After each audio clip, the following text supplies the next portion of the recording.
Hi, everyone. Thank you for having me. What a great and inspiring week it has been here at SOCAP, and we're really excited to be here today on Friday at our closing session to share with you some of the things we've learned at Echoing Green, and hopefully to ask you to join us in our call to action as we look to the future. It's been really great to hear the conference this week talk about the why and the how when it comes to impact investing. But it's also been great to talk about, and particularly in this last panel, the who. We've been really excited to see and sponsor the track at SOCAP this year on inclusive entrepreneurship. This is something we've been thinking about a lot at Echoing Green. And let me tell you why we've been thinking about this. So we're almost 30. We're going to turn 30 next year. So over the last 29 years, Echoing Green has had great success building a one-of-a-kind ecosystem of social change leaders from all over the world, more than 700 fellows working in more than 70 countries. Working on issues from decreasing water pollution in China to building a women-led movement to end mass incarceration in the US.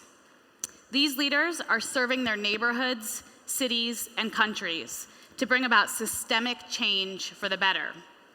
As we listen to our community and we look at our data, we know we must do better to find, select, and invest in tomorrow's leaders. And we know that these leaders have different access to the funds that will help them succeed. We see it in our own pipeline. Every year, we get more than 2,000 applicants for the Echoing Green Fellowship.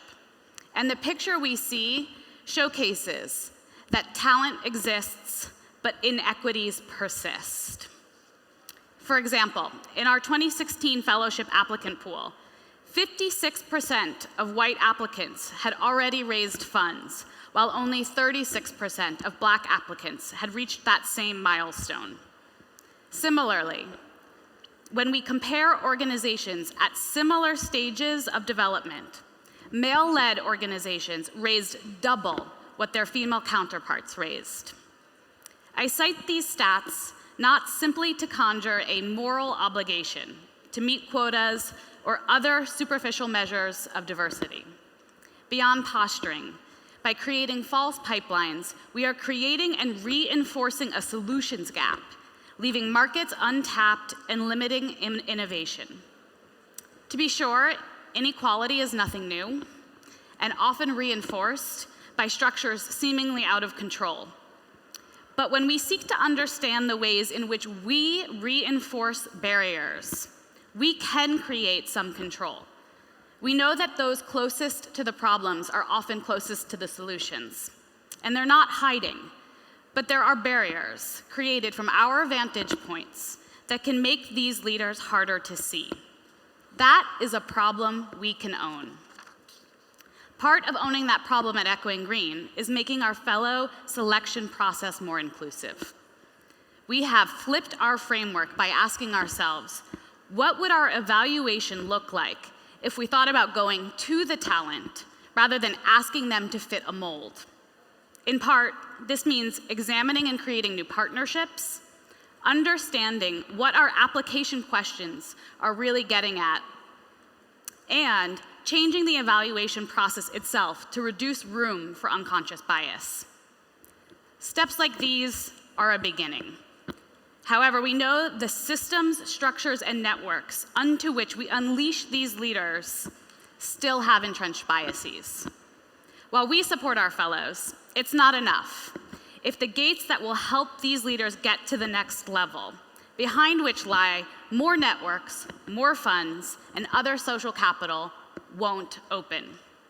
Today, we are asking each of us to do our part to swing open the gates that we've created for deserving talent, deserving ideas, deserving movements.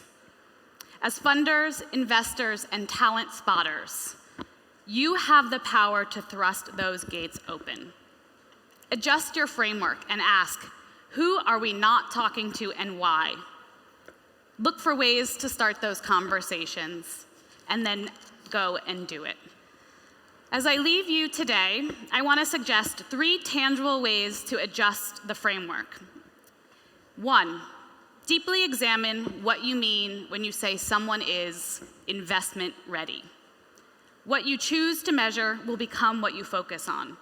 Interrogate how that dictates who has access to your funds and networks and who doesn't.